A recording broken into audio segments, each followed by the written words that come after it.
Good morning, students. So, as we are discussing chapter number 4 quadratic equation of class 10th, in this chapter we have completed up to exercise 4.2, and in the last exercise, means in exercise 4.2, we solved the question by using factorization method. Okay. So now in the exercise 4.3 we will discuss more two methods by which we can solve quadratic equation.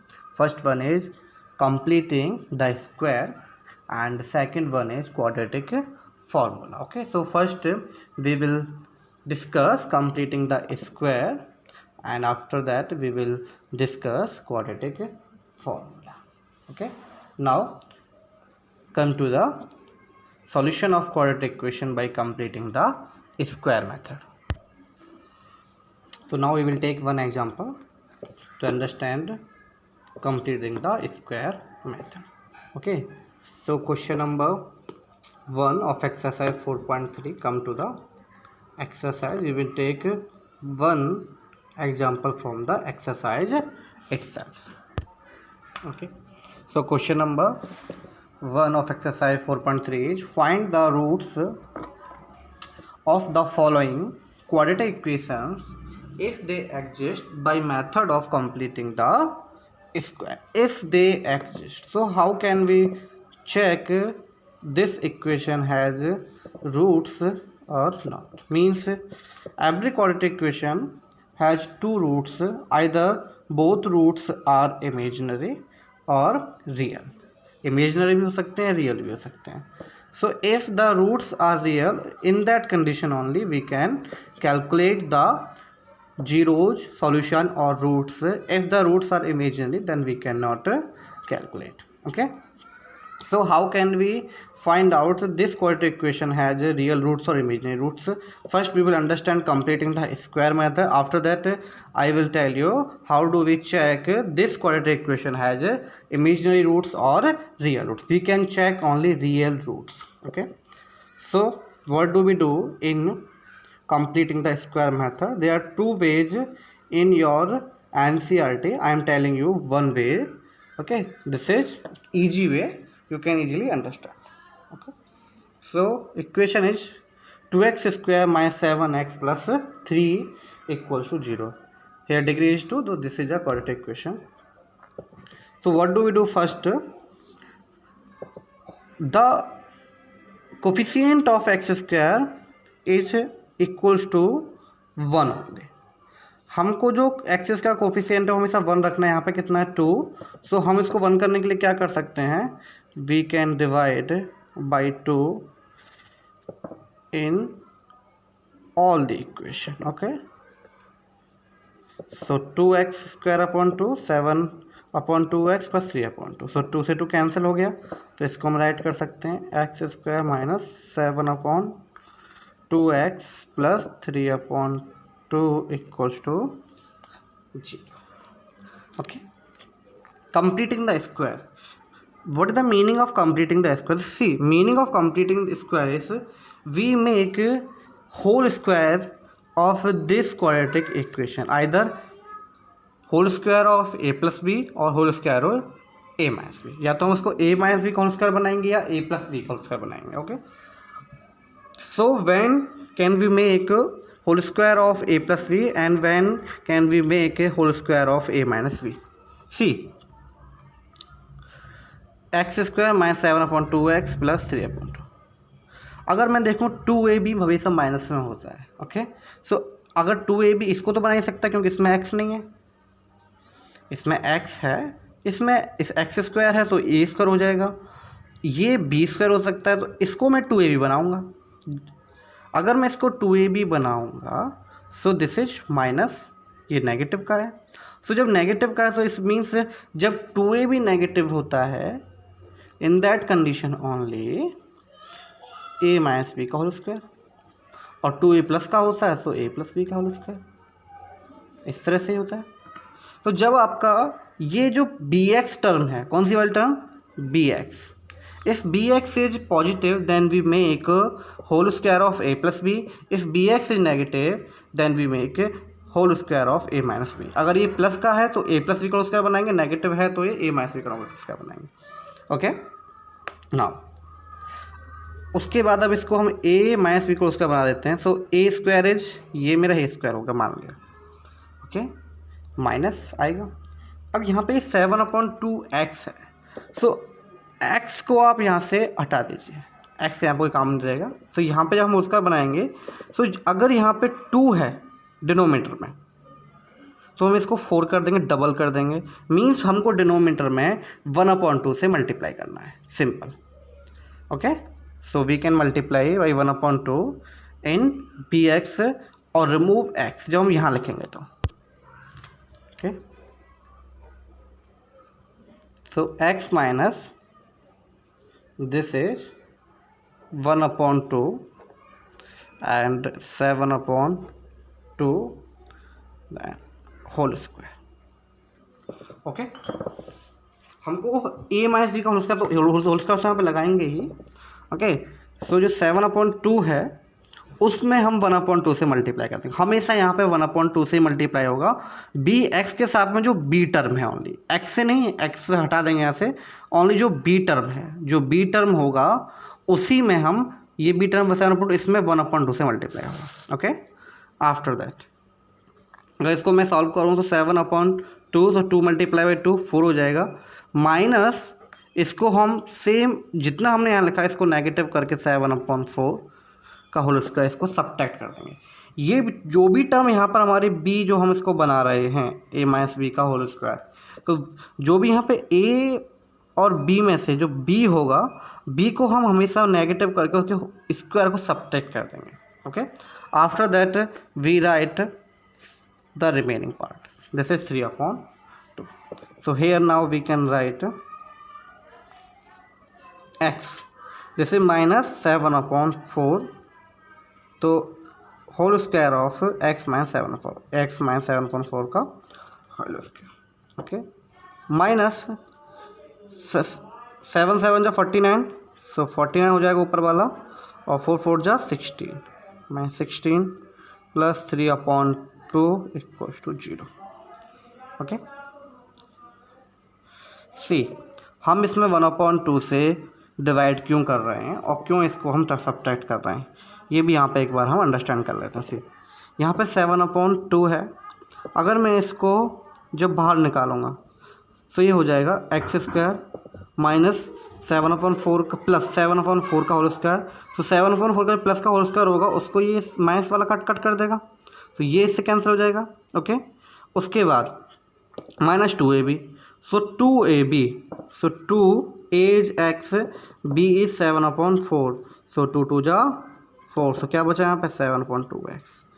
Okay तो जब 2ab करते हैं तो उसमें multiply करते हैं, that's why यहाँ पे 1/2 से डिवाइड कर रहे हैं। Got it. So x minus 7/4 का होल स्क्वायर। ओके सो जो हमारा यहाँ पे होल स्क्वायर है इसको हम x माइनस 7/4 का होल स्क्वायर, अभी हम यहाँ पे जो 7/4 है का होल स्क्वायर है x माइनस 7/4 का, इसको ऐसा कैसे रहना। Okay now take LCM from here, so minus this is minus 16 is LCM यहाँ पर। सो यहाँ कितना बचेगा 49, 16 1 16, 1 से मल्टीप्लाई करेंगे 49, और 2 8 जा 16, 8 टाइम जाएगा, 8 3 जा 24 plus 24 equals to 0। Okay so here x minus 7/4 का होल स्क्वायर, इसको सब्ट्रैक्ट करेंगे, सो माइनस 40 आना प्लस के 24 है, so minus 25/16 is remaining.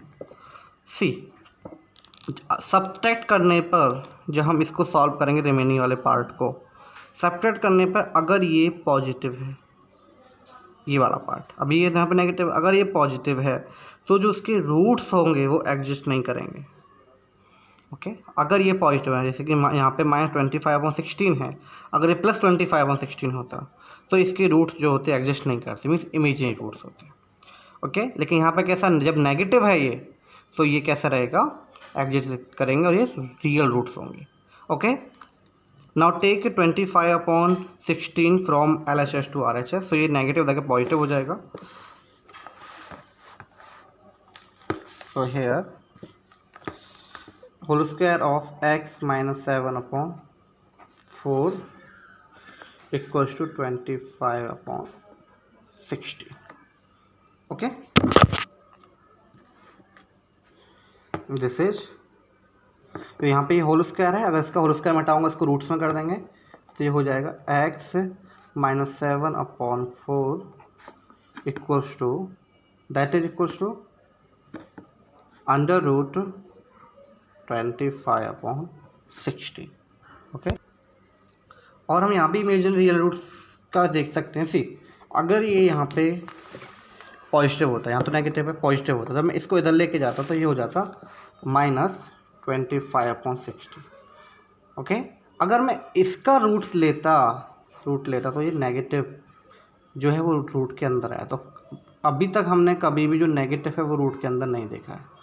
Okay, so that's why जब आप इसको इधर ले जाएंगे, इस वाले पार्ट को यहाँ से भी अंडरस्टैंड कर सकते हैं, -25/16 को इधर लेके जाएंगे तो प्लस का हो जाएगा. लेकिन जब ये इधर जाके नेगेटिव का हो जाता है, ओके, सो हम यहाँ पे कह देंगे कि this value is negative, so we can not find the roots of this quadratic equation, means roots do not exist.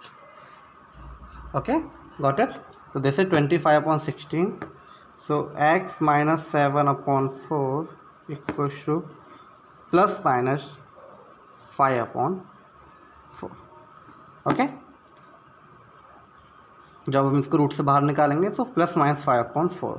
Now one time we take positive and one time we take negative. 5/4 plus minus का means क्या है?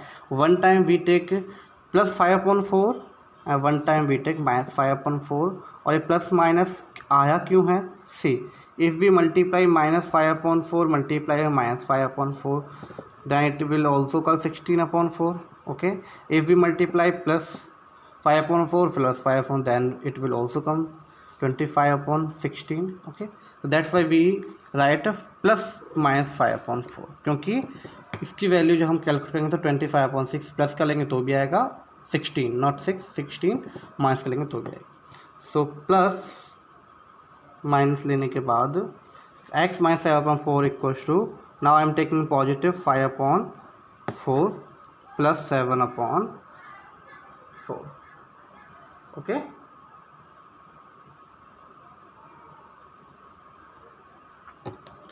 x minus 7, sorry, यहाँ पे हमने इधर ले लिया तो इसको यहाँ से हटा देते हैं. So x equals to, okay, x equal 5/4 plus 7/4. then x equals to, now take LCM, 4 is LCM, then 5 plus 7 equals to 12/4. 12 3 ja 4 3 ja 12, so x equals to 3. okay, now take negative 5/4, so x equals to minus 5/4 and ये इधर जाएगा तो plus 7/4. again x equals to, take LCM, 4 is LCM, so minus 5 plus 7 equals to 2/4. 2 2 ja 4, so x equals to 1/2. okay, so one value is 3 and second value is 1/2. now solve question number second and question number third. so question number second में यहाँ पे ये plus है. okay, so here we will make a whole square of a plus b. okay, and here also ये plus है, so here also we will make whole square of a plus b. now come to the question number 4. okay, so fourth part of question number 1 is 2x square plus x plus 4. okay, this is 2x square. okay, so as I told you in the last example that जो x का coefficient है वो कितना होना चाहिए? 1 होना चाहिए. here the coefficient of x square is 2, so we will divide by 2 in complete equation. So this is 1 upon 2x plus 4 upon 2 equation. यहाँ पे हम 2 upon 2 करेंगे तो एक्स का ही बचेगा, ये 1 upon 2x हो जाएगा और ये 4 upon 2. Then this is x square plus 1 upon 2x plus 2 equals to 0. So here as we can see bx, this is bx has positive sign, so here we will make a plus b ka whole square. Okay, so this is x means a plus. मैंने कहा था आपसे कि इस equation में जो ये हमारा पार्ट है यहाँ पर हम कितना है 1 upon 2 है, तो नीचे 2 से हम हमेशा मल्टीप्लाई करते हैं डिनोमिनेटर, और we can say we will divide by 2. Okay, so इसको हम यहाँ थोड़ा सा अंडरस्टैंड कर लेते हैं. तो 1 upon 2 मल्टीप्लाई बाई 1 upon 2, सो ये हो जाएगा 1 upon 4, और x को हम यहाँ पे रिमूव कर देते हैं जब यहाँ लिखेंगे है होल स्क्वायर में. So whole square of 1 upon 4. Okay, so x plus 1 upon 4 का होल स्क्वायर आ जाएगा. ये 1 upon 2 सा 1 upon 2 से मल्टीप्लाई किया तो 1 upon 4 हो गया. ओके, अगेन मैंने आपसे कहा था जो भी यहाँ पे ये वैल्यू है ये वाली वैल्यू. ओके, सो 1 upon 4, तो 1 upon 4 का होल स्क्वायर हम इसे यहाँ पे सब्ट्रैक्ट कर देते हैं प्लस 2 इक्वल्स टू 0, और जो भी यहाँ पे रिमेनिंग थिंग उसको ऐसा कैसा लिख देते हैं. दोबारा बता देता हूँ कि bx में से हम b बनाते हैं हमेशा. a हमारे पास जो x का टर्म होता है, और इसमें से हम x को नहीं लेते हैं, यहाँ लिखते हैं ओनली b लेते हैं, क्योंकि जब 2ab लिखेंगे तो अपने आप ये 1 upon 2x ही आएगा. सो 1 upon जो यहाँ पे टर्म होती है b, उसमें हम 2 से डिवाइड कर देते हैं या फिर 1 upon 2 से मल्टीप्लाई कर देते हैं. तो 1 upon 2 से मल्टीप्लाई किया, 1 upon 2 में से 1 upon 4 आ गया, होल स्क्वायर हो गया. यहाँ पे जो भी टर्म होती है b दैट इज 1 upon 4, उसी टर्म को हम सब्ट्रैक्ट कर देते हैं होल स्क्वायर के साथ. सो 1 upon 4 का whole square. Okay, plus 2 equals to 0. Now x plus 1 upon 4 का whole square minus this is equals to 1 multiply 1 is 1 and 4 multiply by 4 is 16 plus 2 upon 1 equals to 0. Okay, so x plus 1 upon 4 का whole square minus, so 16 is the LCM, 16 1 जा 16. Okay, and this is 1, 16 जा 16 and 16 2 जा 32 plus 32. तो negative 1 है plus 32 है, so plus 31 upon 16 is remaining. Okay, so x plus 1 upon 4 का whole square plus 31 upon 16 equals to 0. We can write x plus 1 upon 4 का whole square equals to minus 31 upon 16.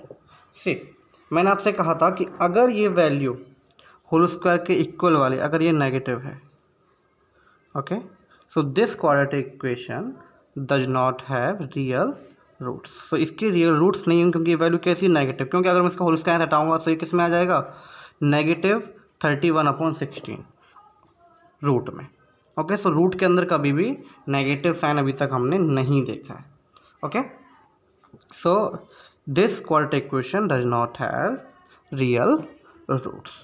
okay, तो इस तरह से हम पता करते हैं कि इसके रूट्स एग्जिस्ट कर रहे हैं या फिर नहीं कर रहे हैं. अगर ये आपका नेगेटिव आता है, अगर ये आपका यहाँ पे पॉजिटिव आता है तो सेम हम इसको जैसे नेगेटिव वाले में सॉल्व किया था अंडर रूट में ले लेंगे, फिर प्लस माइनस का आएगा. So x equals to minus 1 upon 4, इधर जाकर माइनस हो जाएगा 1 अपॉन 4 का. तो एक बार इसको प्लस लेंगे, एक बार इसको माइनस लेंगे. अगर ये पॉजिटिव है तो, लेकिन यहाँ पे नेगेटिव है तो इसके रूट्स कैसे हैं, रियल नहीं.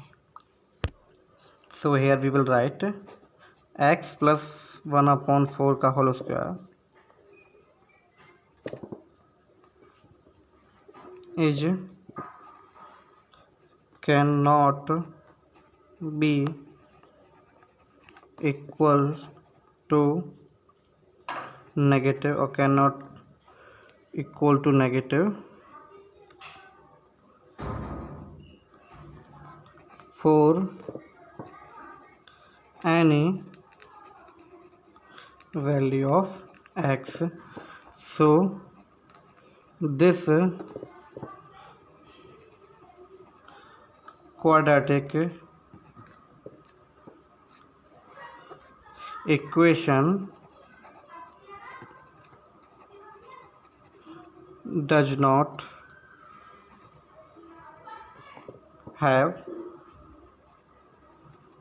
real roots. Okay, or we can write this quadratic equation does not exist. Okay, or roots of this quadratic equation, this quadratic equation does not exist. Okay, so two parts of question number 1 is remaining, question number 3rd and question number 2nd. So solve these two parts.